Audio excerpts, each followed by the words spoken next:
आज वसई विरार शहर महानगर पालिका द्वारा बजट पेश किया जाना है, जो कि मनपा के आयुक्त व प्रशासक अनिल पवार के द्वारा पेश किया जाएगा। आपको बता दें कि वसई विरार शहर महानगर पालिका ने पिछले वर्ष 2024-25 के लिए 3,112 करोड़ रुपए का बजट पेश किया था, जिसमें विकास कार्यों पर जोर दिया गया था और करों में कोई वृद्धि भी नहीं की गई थी। परंतु इस बार 2025-26 का बजट कितना होगा और कौन कौन से मुद्दों पर ध्यान दिया जाएगा, आइए सुनते हैं प्रशासक अर्थात मनपा आयुक्त अनिल पवार की जुबानी। सन 2025-26 या आर्थिक वर्षाचा मूळ अंदाजपत्रक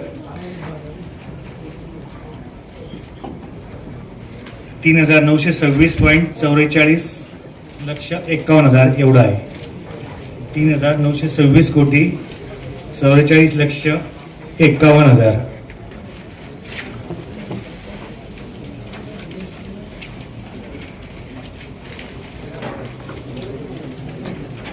यामध्ये या आर्थिक वर्षाची प्रारंभीची शिल्लक असेल 826 कोटी 33 लक्ष।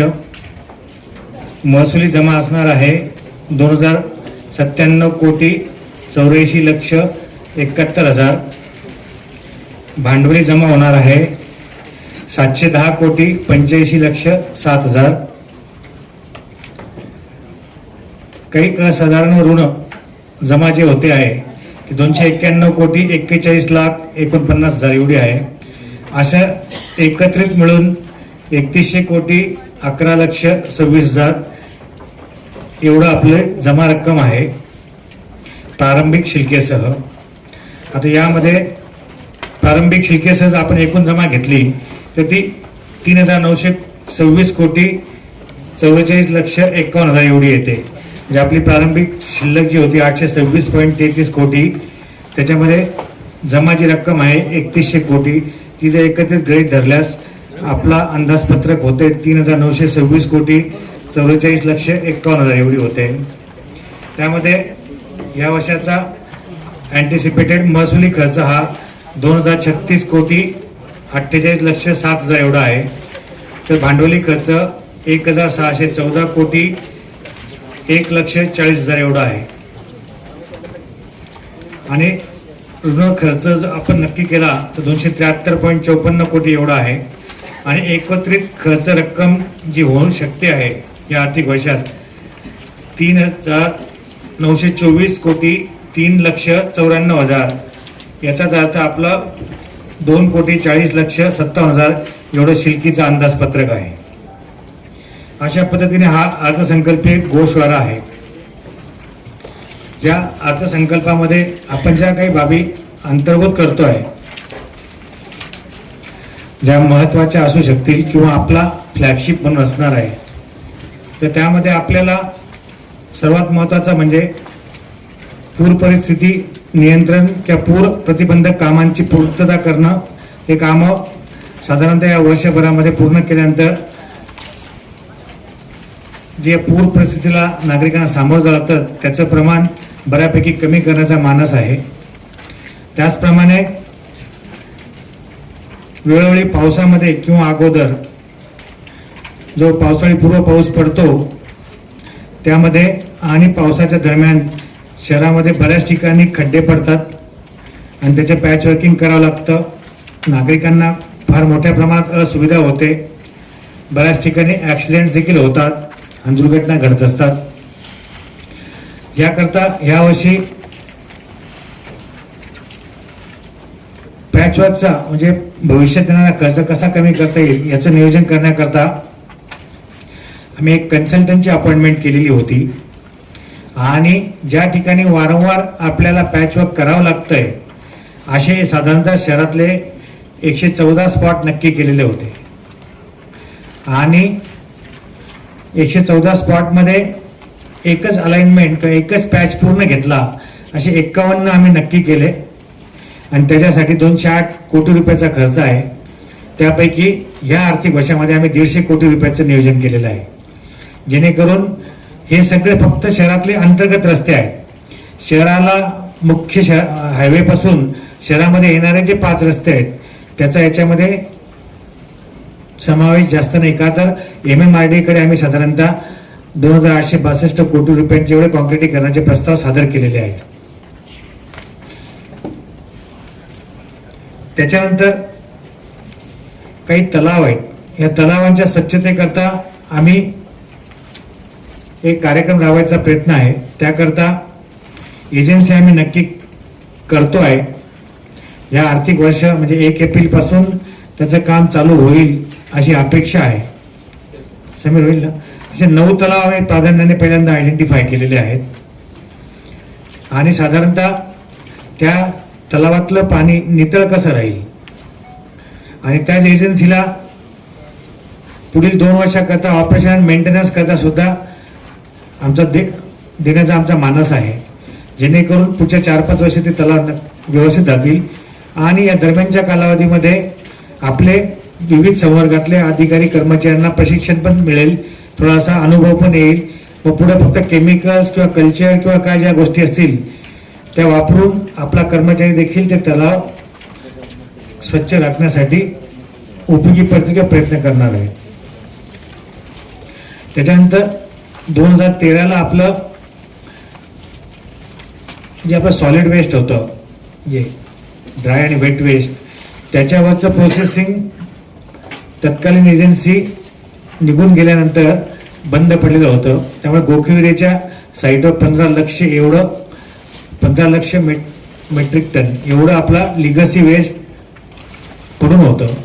तर त्यावर प्रक्रिया करण्याकरता आम्ही एजन्सी आयडेंटिफाय केली आणि साधारणतः 4 लक्ष मेट्रिक टन पेक्षा जास्त कचऱ्याचं विघटन किंवा त्याच्यावर बायोमायनिंगची प्रक्रिया आजपर्यंत पूर्ण केलेली आहे. आता उरलेली 10-11 लक्ष मेट्रिक टन आहे. हे साधारणतः पुढच्या 31 मार्चमध्ये मॅक्झिमम पूर्ण करण्याचा आमचा मानस आहे. फक्त या पावसाळ्याच्या कालावधीमध्ये आपल्याला ती प्रक्रिया आपल्याला बंद ठेवावी लागते. त्याच्यानंतर माननीय मुख्यमंत्री महोदयांनी जे 7 कलमी कार्यक्रम सांगितलेला आहे, ऑफिसची स्वच्छता असेल, नागरिकांच्या भेटी असेल, त्यांच्या पत्रांना उत्तर देणं असेल, पदाधिकाऱ्यांच्या पत्रांना उत्तर देणं असेल, महसुली वाढ करणं असेल, त्याचप्रमाणे आपल्या शहरामध्ये इंडस्ट्रीजचं वाढ होण्याकरता, पर कॅपिटल इन्कम वाढण्याकरता, एम्प्लॉयमेंट जनरेट होण्याकरता औद्योगिक क्षेत्रासाठी काय सोयीसुविधा देता येतील याकरता प्रयत्न करणे असेल, अशा अनेक बाबी, कार्यालयीन स्वच्छता असेल, या सर्व बाबी आपण सुरू केलेल्या आहेत आणि त्या अखंडितपणे चालू राहतील असा आमचा प्रयत्न राहणार आहे. त्याचप्रमाणे आपल्या शहरामध्ये सर्वात सेंटर आणि स्टेटचा जो फ्लॅगशिप प्रोग्राम आहे त्यामध्ये महत्त्वाचा म्हणजे हायस्पीड रेल, ज्याला आपण छोट्या भाषेत बुलेट ट्रेनचं म्हणतो. तर ते मोरे या परिसरामध्ये आपलं एक मोठं जंक्शन रेल्वे हायस्पीड रेलचं येत आहे. तर त्याच्याकरता स्टेशन एरिया डेव्हलपमेंट करण्याकरता जी कार्यवाही महापालिकेची कडनं अपेक्षित आहे ते आपण पूर्ण केलेली आहे, करतो आहे. ॲक्विशनचं काम जिल्हाधिकारी करत आहेत, तसेच एक्झिक्युशनचं काम हायस्पीड रेलचीच अथॉरिटी करते आहे. परंतु त्याच्याकरताचं जे प्लॅनिंग आहे हे सर्व महानगरपालिका करते आहे. याच्यामध्ये वेळोवेळी बैठका पण होत आहेत. दिल्लीला देखील आता मागच्या 27 तारखेला प्रेझेंटेशन झालेली आहेत आणि इतर महापालिकांच्या तुलनेमध्ये आपल्या महापालिकेचं काम प्रगतीपथावर आहे. म्हणजे आपल्याकडे 2च ठिकाणचं आहे ॲक्च्युअल महापालिकेमध्ये, एक ठाणे आणि एक वसई विरार. तर आपलं काम समाधानकारक असल्याचा सेंट्रलच्या सेक्रेटरी मॅडम थारा मॅडम यांनी मीटिंगमध्ये स्पष्टच केलेलं आहे. तर ते देखील काम आपण नजीकच्या कालावधीमध्ये महानगरपालिकेच्या सहकार्याने केंद्र आणि राज्य शासन पूर्ण करणार आहे. त्याच्यानंतर सर्वात महत्त्वाचं म्हणजे नागरिकांच्या आरोग्याच्या दृष्टिकोनातून आपण एक 5-6 गोष्टी परत नवीन करायचा प्रयत्न राहणार आहे. यामध्ये शासनाने आपल्याला आयुष्यमान आरोग्य मंदिर त्याचं टार्गेट 65 एवढं दिलं होतं. त्यापैकी 10 आपण पालघर जिल्ह्यासाठी देणार आहोत. म्हणजे आपल्या महानगरपालिकेचं टार्गेट 55 एवढं राहणार आहे, जेणेकरून शहराच्या कानाकोपऱ्यामध्ये आपल्याला आरोग्य सुविधा पोहोचवता येतील.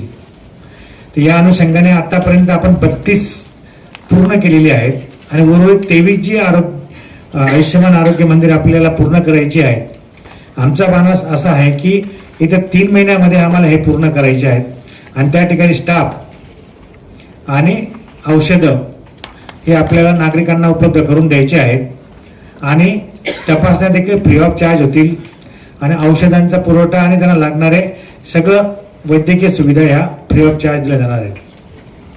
तर तो एक मुद्दा आहे। त्याच्यानंतर आपल्याला शासनानेच बाळासाहेब ठाकरे आपला दवाखाना, बरोबर, तर ते आपल्या 15चं टार्गेट दिलं होतं, ते आपलं 15च्या टार्गेट आपण पूर्ण केलेलं आहे।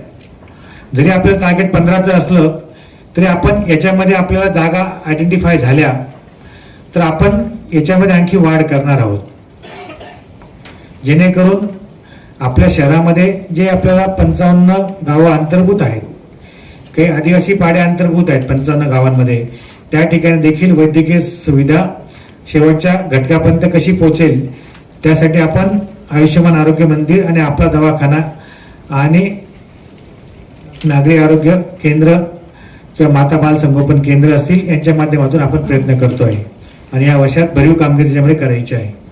हा एक मुद्दा या ठिकाणी महत्त्वाचा होता।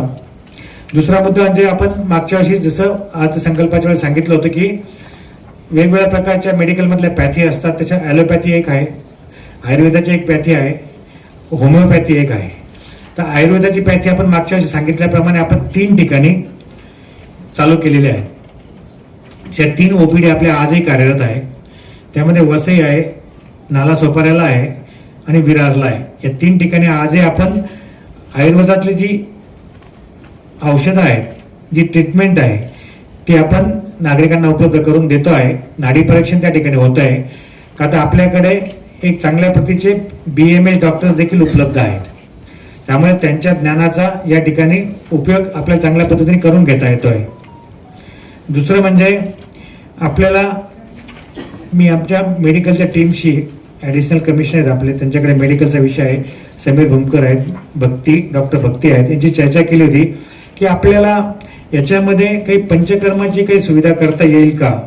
म्हणजे जसं आपलं हवामान बदलतं किंवा ऋतू असतात, ऋतूप्रमाणे आपल्याला काही कर्म करावे लागतात, तर ते पंचकर्माचं आपल्याला काही सुविधा उपलब्ध करून देता येईल का नागरिकांना।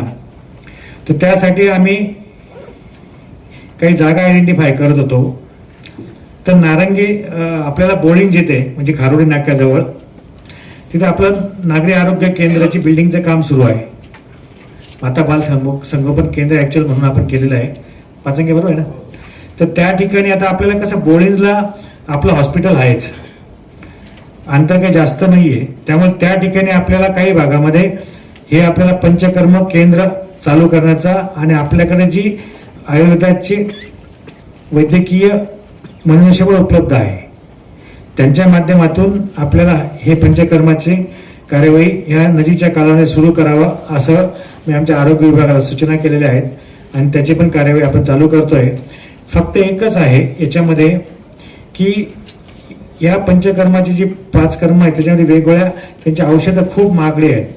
आपल्याला वाटतं की ॲलोपॅथीपेक्षा आयुर्वेदाची औषधं खूप महाग आहेत आणि चांगल्याच कंपनीचे एजन्सींकडनं आपण ते मागतोय की याच्यामध्ये फक्त आपण नागरिकांना एवढं सांगायचं की जे औषधांचं आम्हाला ज्या रेटमध्ये आम्हाला पडले त्या दरामधलंच आम्ही बाहेर दरपत्रक लावणार की आम्हाला हे औषध एवढ्याला पडलेलं आहे, मिळालेलं आहे आणि नो लॉस नो प्रॉफिटवर आपण ते केंद्र चालू करणार आहोत, ना नफा ना तोटा तत्वावर। हा एक मुद्दा होता, म्हणजे जेणेकरून आपल्याला आयुर्वेदाच्या OPD बरोबर पंचकर्म देखील चालू करता येणार आहे आणि ज्या नागरिकांना ती सुविधा घ्यायची असेल तर इतर जाण्यापेक्षा याच ठिकाणी ती सुविधा त्यांना खारोडी नाक्याला बोळींच्या इथं आपल्याला उपलब्ध होऊ शकेल। त्याचबरोबर जी तिसरी पॅथी आहे होमिओपॅथी, तर त्याची देखील ब्रँच आपण चालू करावी, कारण की बऱ्याच नागरिकांचा विश्वास देखील त्याच्यावर आहे। याचा अर्थ ॲलोपॅथी नको असं नाही, परंतु तिन्ही प्रकारच्या या पॅथी साधारणतः नागरिक वापरत असतात, तर ही देखील सुविधा उपलब्ध करून देण्याकरता बोळेजला देखील आम्ही जागा आयडेंटिफाय केलेली आहे आणि त्या ठिकाणी देखील आपण ती व्यवस्था या नजीकच्या कालावधीमध्ये चालू करतो आहे।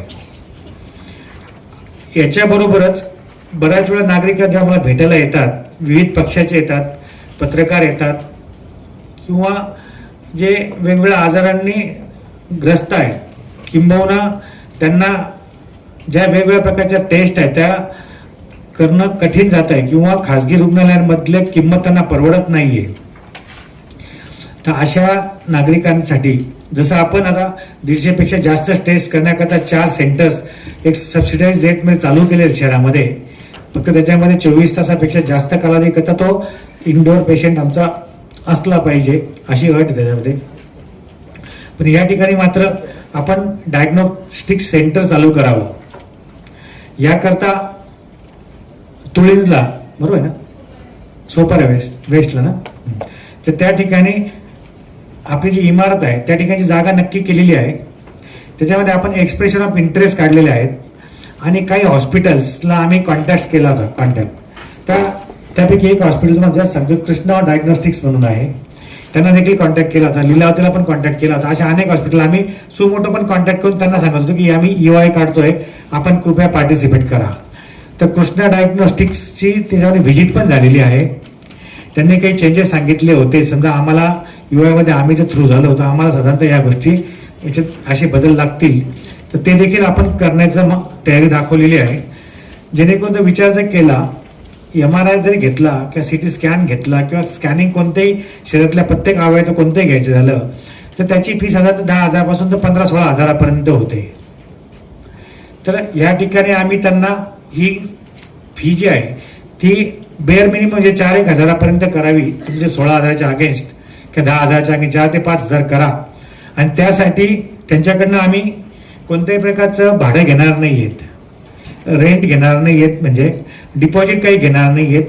फक्त त्यांना एवढंच सांगितलेलं आहे की जे तुम्ही लाईट वापरणार असाल तर लाईट बिल तुम्हाला भरावं लागेल, जे इलेक्ट्रिसिटीचा चार्ज तुम्हाला द्यावा लागेल, आणि मेंटेनन्स जो काही होईल तुमच्या इक्विपमेंटचा होईल किंवा याचा बाकीचा काही इतर होईल थोडाफार, तो तुम्हाला करावा लागेल. सगळे इक्विपमेंट त्यांनी आणायचे आहेत, बरोबर ना.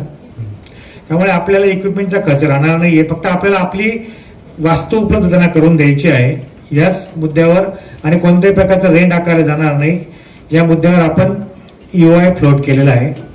त्याच्यानंतर दुसरा EY पण आपल्याला फ्लोट करायचा आहे, तो अजून करायचा बाकी आहे. याच्यामध्ये साधारणतः आपल्याकडे काही इमारती तयार आहेत. त्या ठिकाणी उदाहरण घ्यायचं झालं तर फादरवाडीची इमारत आहे, त्या ठिकाणी आपण आरोग्यवर्धिनी केंद्र बाकी चालू केलेलं आहे ॲक्च्युअल. नंतर आपलं एक मेडिकलचं ते पण आम्ही सुरू केलेलं आहे त्या ठिकाणी, पहिल्या मजल्यावर, दुसऱ्या मजल्यावर, खालच्या गाड्यांमध्ये आणि पहिल्या मजल्यावर साधारणतः. तर त्या ठिकाणी देखील आपल्याला बऱ्याच नागरिकांच्या सूचना होत्या की कॅन्सरसाठी आपण काही प्रिलिमिनरी ट्रीटमेंट किंवा व्हेरिफिकेशन किंवा असं काही करू शकतो का.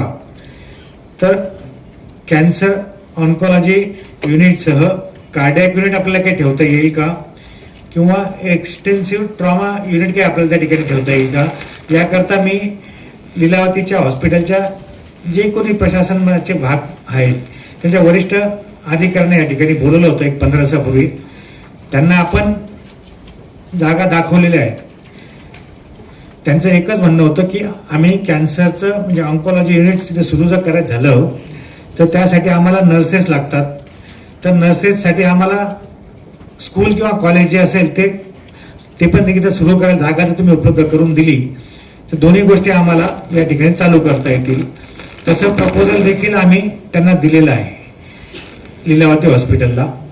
आणि त्यांना आम्ही जी आपली नालासोपाऱ्याची जागा आहे वेस्टची ना, तर त्या ठिकाणी आपल्याला अकोमोडेशन रिझर्वेशनमध्ये G+4ची एक बिल्डिंग जी शैक्षणिक पर्पज करता आपल्या आरक्षणामधली होती ती प्राप्त झालेली आहे.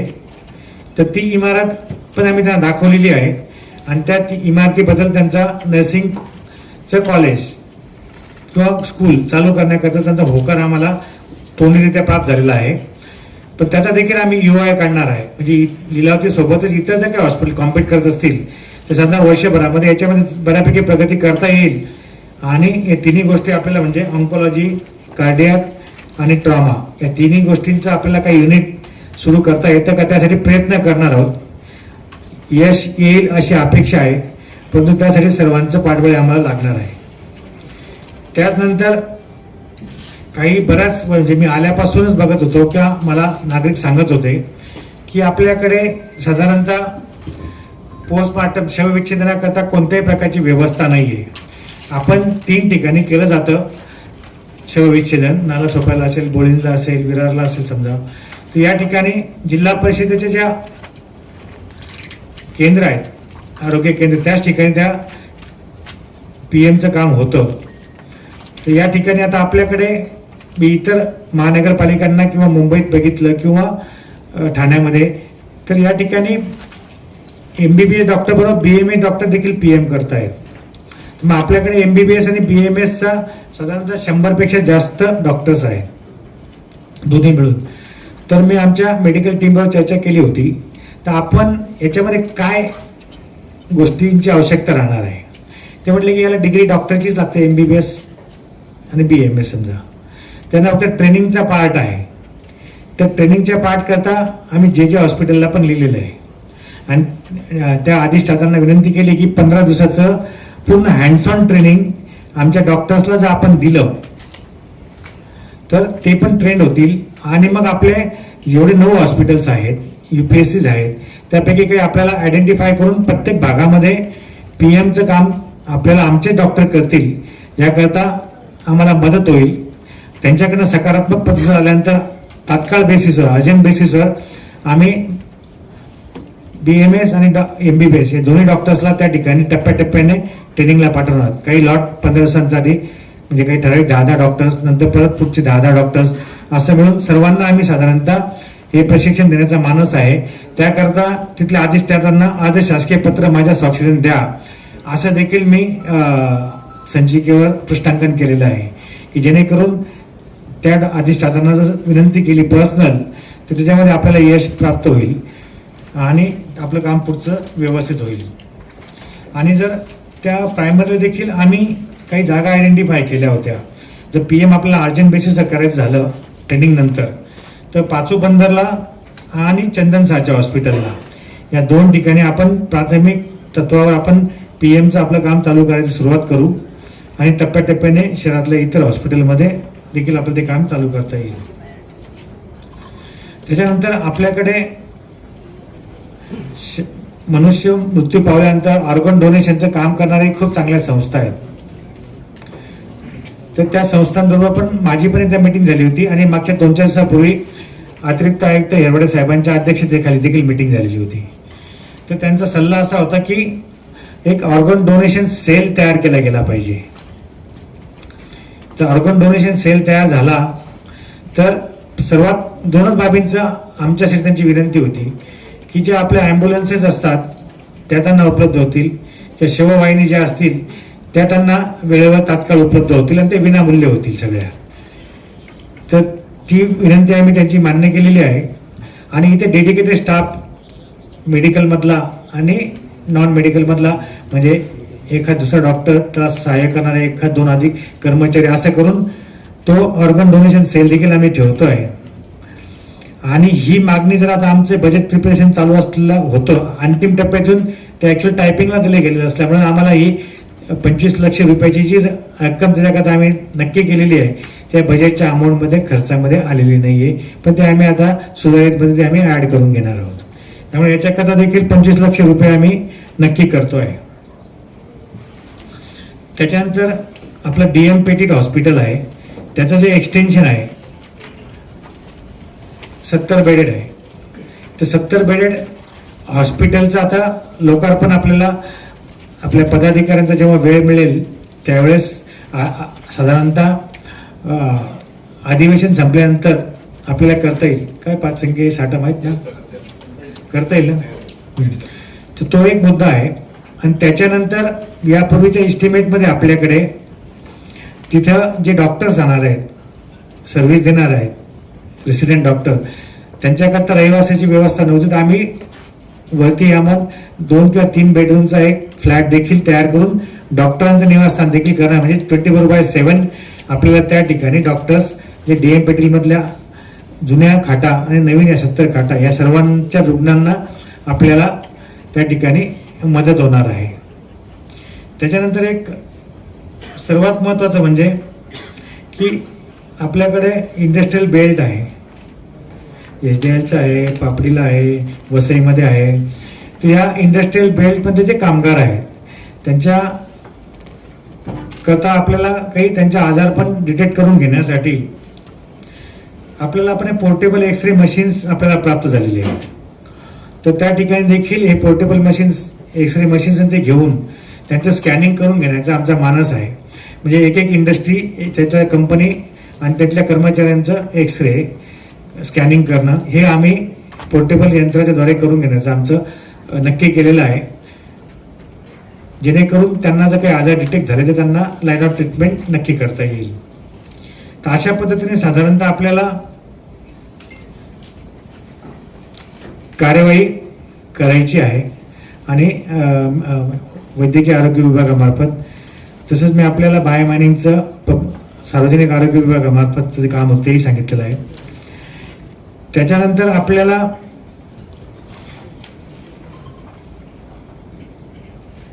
परवा जे आपण कार्यशाळा घेतली, पराग सोमन साहेब आले होते, SRAचे अथॉरिटीचे CEO. तर ती ॲक्च्युअल वेगळी प्लॅनिंग अथॉरिटी आहे. तर त्या प्लॅनिंग अथॉरिटीला मदत आपण करण्यासाठी नागरिक ज्या काही बैठी घरं आहेत त्यांना SRAमध्ये जायचं आहे, ती स्कीम राबवायची आहे, तर त्यांचे काही कागदपत्र त्यांना प्रत्येक नागरिकांना त्यांचं दिवस बुडवूनच त्यांना तिकडे जावं लागेल. तर ती गैरसोय टाळण्याकरता आम्ही 1 किंवा 2 कर्मचारी डेडिकेटेड या ठिकाणी ठेवू, जेणेकरून त्यांचे कागदपत्र फक्त कलेक्ट करतील आणि आमचा रनर जो असेल, म्हणजे एक व्यक्ती शिपाई संवर्गातला, तो ठाण्याच्या ऑफिसला जाऊन देईल.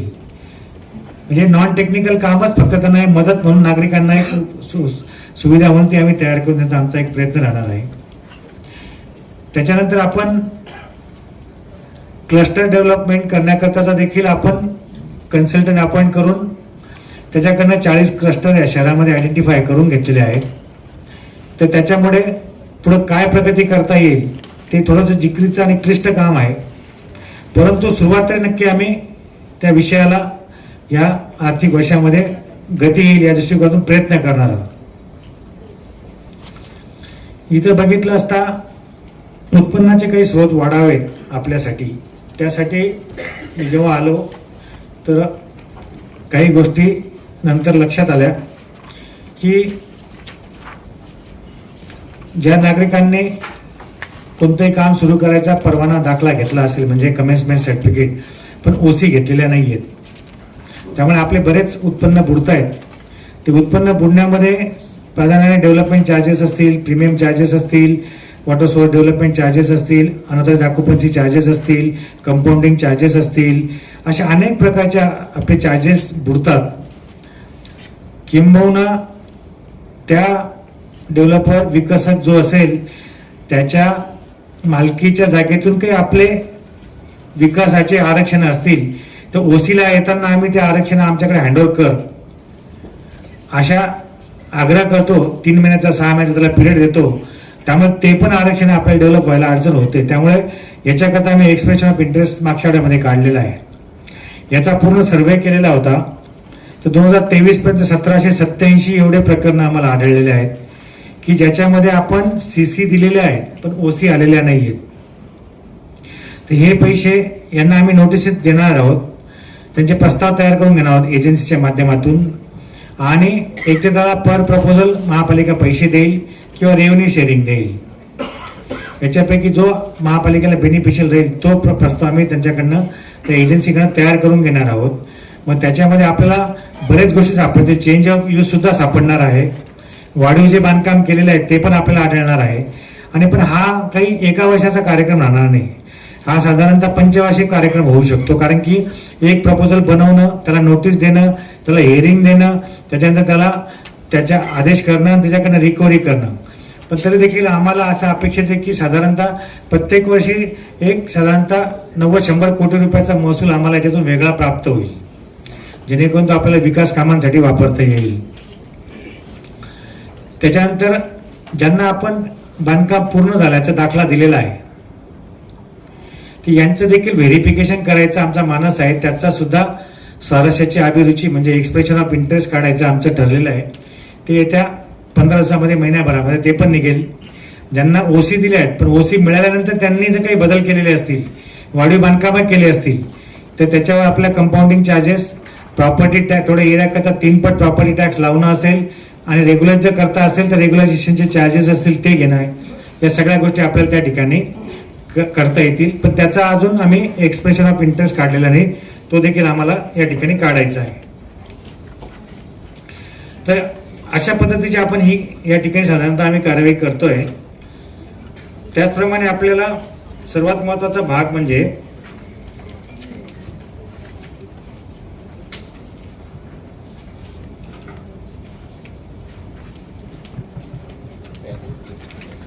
प्रॉपर्टी टॅक्स कुठं होतं. प्रॉपर्टी टॅक्स मध्ये देखील आम्ही काही गोष्टींमध्ये सुधारणा करतोय की त्याच्यामध्ये जर बघितलं असतं आपल्याला 22-23ला 373 कोटी एवढं आपलं वसूल झाला होता. 23-24ला 345.62 कोटीच झाला. आता माझा 1.5 महिन्यापेक्षा जास्त कालावधी त्यावेळेस मसुरीच्या ट्रेनिंगला गेलेला होता, त्यामुळे थोडासा फॉलोअपला आणि या इतर कामं असल्यामुळे थोडासा याचा थोडी कमी झालेली आहे. आत्ता 7 मार्चपर्यंत 331 कोटी झालेला आहे आपला वसूल.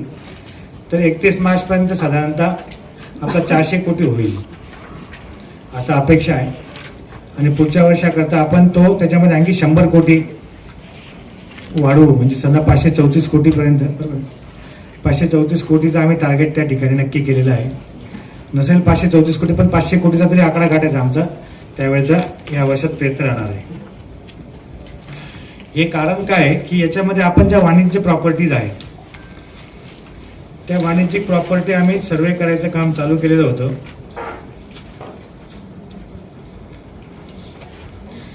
त्या वाणिज्यिक प्रॉपर्टीचा सर्वे, या प्रॉपर्टीज आयडेंटिफाय केल्या होत्या. साधारणतः 1,67,000 एवढ्या वाणिज्यिक प्रॉपर्टीज आहेत. त्यापैकी 92,163 प्रॉपर्टीजचं सर्वेक्षण पूर्ण झालेलं आहे. आणि त्याच्यामध्ये आपल्याला वाढीव क्षेत्र देखील मोठ्या प्रमाणात आढळून आलेलं आहे. आणि त्या सर्वांना आम्ही वाढीव क्षेत्राच्या नोटिसेस देणं पण चालू केलेलं आहे. त्याच्यामधून साधारणतः आम्हाला खूप मेटिक्युलसचं काम केलं तर 125 ते 150 कोटी रुपयाचा एक्स्ट्राचा महसूल आम्हाला त्या ठिकाणी मिळू शकतोय. म्हणजे प्रॉपर्टी टॅक्सचा 3 पट लावणं हा एक भाग आहे. आणि जर रेग्युलायझेशन करायचं झालं त्यांचं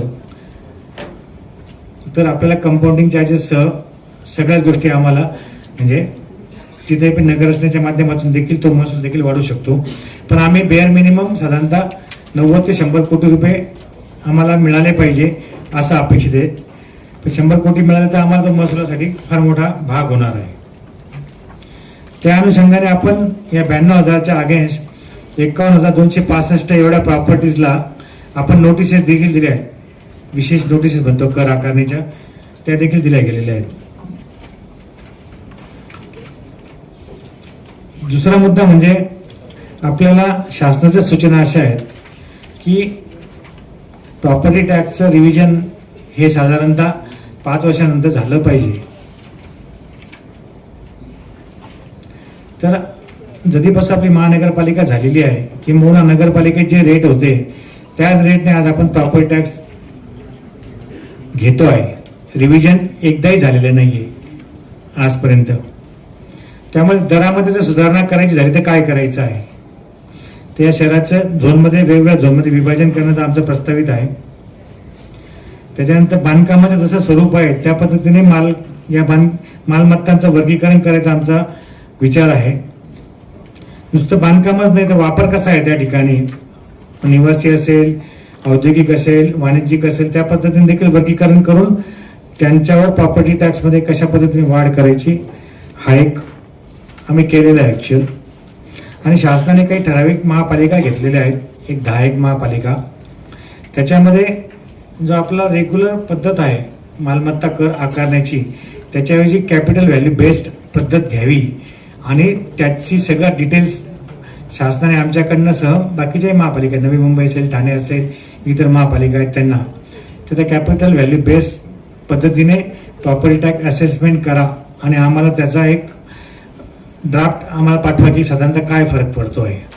तर तो देखील आम्ही तयार करून शासनाला पाठवलेला आहे. शासन त्यामध्ये जो काही निर्णय घेईल त्या पद्धतीने आपल्याला हे दर सुधारित परत करावे लागतील. आम्ही ऑलरेडी केलेले आहेत, पण परत करावं लागतील. त्याच्यानंतर आता पूर्वीचं बघितलं तर निवासी मालमत्तांचं बांधकामाचा जर प्रकार बघितला तर मातीचं होतं, विटा होता, पत्रा शेड होतं, लोड बेअरिंग होतं, RCC होतं. हे पाचही प्रकारे आपण या प्रॉपर्टीजला मालमत्ता कर वेगळ्या दराने अप्लाय करत होतो. आता पण यापूर्वी फक्त वाणिज्यिकचे मात्र फक्त विटांचं किंवा सिमेंटचं लोड बेअरिंग आणि RCCच होतं आणि इंडस्ट्रीचे दोनच प्रकार होते, विटा सिमेंट असेल किंवा RCC असेल. परंतु आता आपण वाणिज्यिक आणि औद्योगिकमध्ये वापराप्रमाणे मालमत्ताचं वर्गीकरण केलेलं आहे.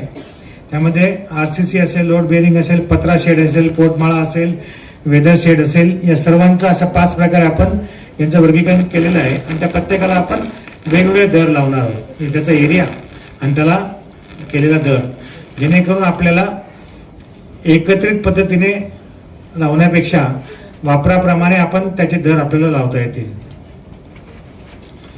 त्याच्यानंतर 1 एप्रिल 2025 पासून आता सर्वच महापालिकांमध्ये बघतो आपण की ज्या ज्या गोष्टी त्यांनी महसूल वाढीच्या दृष्टिकोनातून अंतर्भूत केलेल्या आहेत त्याचा आम्ही थोडा अभ्यास केला असता आपल्याकडे पण ज्या गोष्टी वर्षानुवर्ष केलेल्या नव्हत्या त्या थोड्याशा अंतर्भूत कराव्या लागणार आहेत की ज्याच्यातून कोणत्या व्यक्तीला उत्पन्न मिळतं किंवा त्याची रोजीरोटी चालते, तर त्या अनुषंगाने आपल्याला त्याने महापालिकेला देखील त्याचा प्रॉपर्टी टॅक्स दिला पाहिजे. तर जे काही खुले जागा आहेत ज्याचा वापर बाजारासाठी होतो, पार्किंगसाठी होतो किंवा इतर काही व्यवसायासाठी होतो, पण त्या जागा अनआयडेंटिफाईड आहेत आणि त्यांचा कोणत्याही पद्धतीने त्यांच्यावर कोणत्याही प्रकारचा चार्ज लावला जात नाही, तर तो देखील आम्ही ठराव करून ती कार्यवाही करणार आहोत. त्याच्यामध्ये खाजगी वाहनतळ आले, आठवडा बाजार आला, मोकळ्या जागावर जे लॉन्सवर लग्नाचे कार्यक्रम होतात, मेळावे होतात, जत्रा होतात, ते होतात. आणि प्लॅनिंगच्या दृष्टिकोनातून आम्ही एक आयडेंटिफाय केलेलं आहे की CC घेतल्यानंतर मला जो अनुभव आलेला आहे की 14 वर्ष मॅक्झिमम पिरियड जो बघितला आहे मी, 14 ते 15 वर्ष ते OCला येतात, तोपर्यंत अर्धवट करतात, विकून टाकतात, लोक राहायला जातात, प्रॉपर्टी टॅक्सला येत नाही. तोपर्यंत त्या जागेचा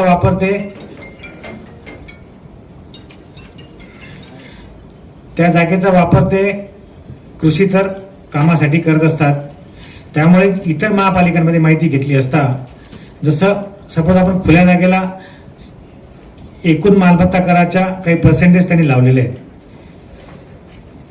25%. तर CC घेतल्यापासून 4 वर्षामध्ये म्हणजे 1 वर्षात त्याने प्लेन चेकअप केलं पाहिजे आणि 3 वर्षामध्ये त्याने बांधकाम पूर्ण करून बांधकाम पूर्ण दाखला घेतला पाहिजे, असा साधारणतः आहे. फक्त त्या CC घेतल्यानंतर त्याला असं अपेक्षित आहे. जसं प्लेन चेकअपला 1 वर्ष आहे, पण कम्प्लिशनला काही तसा पिरियड नाही आहे, पण आम्ही त्यांना सांगतो की तुम्ही 4 वर्षामध्ये पूर्ण करा. तर या 4 वर्षासाठी CC घेतल्यापासून तर त्याला त्या प्रॉपर्टीच्या होणाऱ्या भूखंडाच्या खुल्या भूखंडाचा जो काही अमाऊंट असेल त्याच्या 25% प्रॉपर्टी टॅक्स लावण्याबाबतचा आम्ही तो प्रशासकीय ठराव घेण्याचा आमचा मुद्दा आहे. जेणेकरून ज्या काही थोड्याफार उपाययोजना केल्या तर 75 कोटी रुपये तरी आपल्याला प्रॉपर्टी टॅक्स वाढून जाईल. हे सांगायचं कारण असं आहे की आपण ज्या काय आता सेंट्रलच्या स्टेटच्या फ्लॅगशिप प्रोग्राम घेतो आहे त्याच्यामध्ये सर्वात महत्वाचा म्हणजे पाणी पुरवठ्याचा आहे आणि सिवरेज ट्रीटमेंट प्लांटचा आहे. तिसरा मुद्दा म्हणजे बायो मायनिंगचा आहे. चौथा मुद्दा म्हणजे कन्स्ट्रक्शन अँड डिमॉलिशन वेस्टचा आहे. 5वा मुद्दा म्हणजे आपलं जे ओलं वेट वेस्ट आहे त्याच्यावरचा प्रक्रियेचा विषय आहे. अशा सर्वांना आपल्याला महापालिकेला मोठ्या प्रमाणात खर्च करावा लागतो. तर त्यासाठी देखील आपल्याला उत्पन्न कसं थोडंफार वाढवता येईल या अनुषंगाने प्रयत्न करण्यासाठी आम्ही काही उपाययोजना करतो आहे. त्याचाच भाग जर सांगायचा झाला आपल्याला,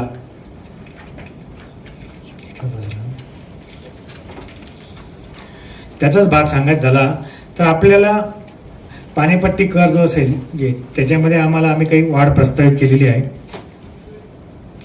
त्याच्यानंतर जलस्रोत विकास आकार असेल, नळ जोडणीचा आणि खोदाईचा जो एकदम बेअर मिनिमम आहे.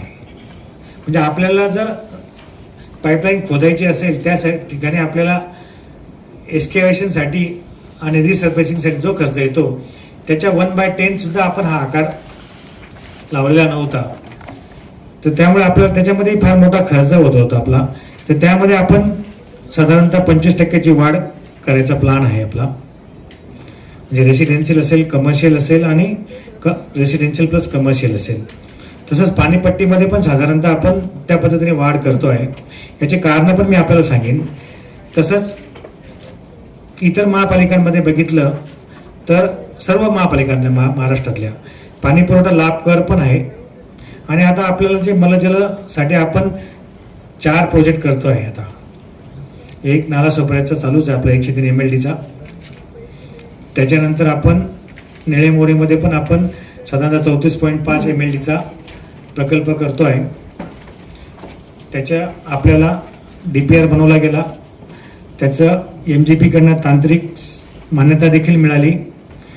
त्याचं एकूण DPR मधली व्हॅल्यू 329 कोटी रुपयाची आहे. त्याच्यामध्ये 30% रक्कम महापालिकेला द्यायची आहे आणि 70% गव्हर्नमेंट ऑफ महाराष्ट्र देणार आहे. आणि ती नगरोत्थान योजनेमधून आपण ते प्रकल्प राबवणार आहे. म्हणजे 34.5 आपल्याला त्याच्यातून आपल्याला घ्यायचं आहे.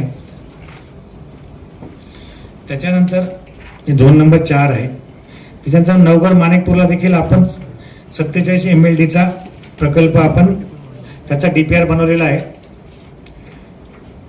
तो DPR आपण टेक्निकल सँक्शनसाठी MGPला पाठवलेला आहे. सगळ्या टेक्निकल स्क्रुटिनी झालेले आहेत. त्यांचे 7 कोटी रुपयाचं स्क्रुटिनी फी आपल्याला द्यायची आहे. त्यापैकी 2 कोटी रुपये आपण त्यांना दिलेले आहेत आणि 15% नंतर आम्ही त्यांना 5 कोटी रुपयाची उर्वरित रक्कम त्यांना हँडओव्हर करणार आहोत. आणि ती रक्कम प्राप्त झाल्यानंतर ते आम्हाला ऑफिशियली टेक्निकल सँक्शन देणार आहेत. आणि मग तो आम्ही डायरेक्टर म्युन्सिपल ॲडमिनिस्ट्रेशन म्हणजे कमिशनर म्युन्सिपल ॲडमिनिस्ट्रेशन यांच्याकडे पाठवून तो शासनाकडे जाणार आहे. ऑलरेडी आपला निळेमोरेचा अहवाल डायरेक्टर म्युन्सिपल ॲडमिनिस्ट्रेशनकडे गेलेला आहे. तर आणि त्याचनंतर आम्ही आपलं जे बोळेंचा 30 MLDचा STPचा प्लांट आहे त्या ठिकाणची जागा आहे त्या ठिकाणी आपण 22 MLDचा नव्याने उर्वरित जागेमध्ये पण STPचा प्लांट तयार करण्याकरता DPR नेमण्याकरता कन्सल्टंट नेमून साधारणतः डिसेंबरपर्यंत पण तो प्रकल्प TS मिळून शासनाकडे जाईल. आणि पुढच्या आर्थिक वर्षाच्या आज जर आपल्याला काही याच्यामध्ये रक्कम मिळू शकते का नाही याचा प्रयत्न तसा राहणार आहे. त्यामुळे नाला सोपाऱ्याचा 103 MLD, बोळींचा 30 MLD, त्याच्यामध्ये 22 MLDचा एक्स्ट्रा प्लस निळ्या मोऱ्याचा याचा आपला साधारणतः 34.5 MLDचा त्याची किंमत 329 कोटी आहे जो शासनाकडे आता गेलेला आहे. आणि नवगड माणिकपूरचा जो आहे 47 MLDचा आहे त्याची तांत्रिक मान्यता तयार झालेली आहे. फक्त त्यांच्या स्क्रुटिनी फी दिल्यानंतर आम्हाला ते ऑफिशियली कळवणार आहे. त्याची किंमत 506 कोटी एवढी आहे. तर असं बघितलं असता तर आपलं 291 MLDचे वॉटर ट्रीटमेंट आपली होईल या साधारणतः 2 वर्षाच्या कालावधीमध्ये असा महापालिकेचा मानस आहे. कारण की हे प्रकल्प मोठे आहेत, त्याला पैशांची देखील व्यवस्था करावी लागणार आहे. या दोन्ही प्रकल्पांमध्ये जसं सांगितलं, जसं आता पाणी पुरवठ्याचे पण आपले 2 प्रकल्प चालू आहेत, पॅकेज 1 आणि पॅकेज 2. तर पॅकेज 1 मध्ये आपल्याला एकूण 494 कोटी रुपयाचा आपला प्रकल्प प्रोजेक्ट कॉस्ट होती. परंतु साधारणतः 7.5% 7.3% अभाव आपल्या शासनाने मान्यता दिली. अनेक विषय होते, टेक्निकल बाबी होत्या, त्यामुळे आपला तो एस्टिमेटेड कॉस्ट 567 कोटी गेलेली होती. तर त्यामध्ये देखील आपल्याला ही वाढीव रक्कम जी होती 494 आणि 567 ही महापालिकेला बिअर करायची आहे. आणि तिथून आपल्याला 268 कोटी रुपये फक्त महापालिकेला द्यायचे आहेत. आणि हा जो STPचा प्लॅन नाला सोपाऱ्याचा आहे त्या ठिकाणी 210 कोटी रुपये महापालिकेला बिअर करायचे आहेत. असे 479 कोटी रुपये महापालिकेला ह्या 1.5 वर्षामध्ये कंप्लीट करायचे, म्हणजे ह्या आर्थिक वर्षामध्ये आणि पुढच्या 6-7 महिन्यामध्ये. तसंच हे जे नवीन STPs आहेत याच्यामध्ये देखील ज्या रकमा महापालिकेला द्यायच्या आहेत त्यामध्ये देखील 403.84 कोटी एवढी रक्कम महापालिकेला या 2-2.5 वर्षामध्ये उभी करायची आहे. त्यामुळे या 403 पैकी देखील आपल्याला एक 50%, 40 ते 50% रक्कम आपल्याला उभारायची आहे आणि वरच्या 479 मध्ये देखील 50% रक्कम तरी आपल्याला उभारायची आहे. तरच आपल्याला हा प्रकल्प आणि त्या कॉन्ट्रॅक्टरची बिलं देऊन काम आपल्याला पूर्णपणे करता येईल. यासाठी देखील आपल्याला फार मोठ्या निधीची गरज आहे. त्यामुळे आपल्याला काही गोष्टी करण्याशिवाय पर्याय नाही आहे. आता पाणी पुरवठ्यामध्ये सांगायचं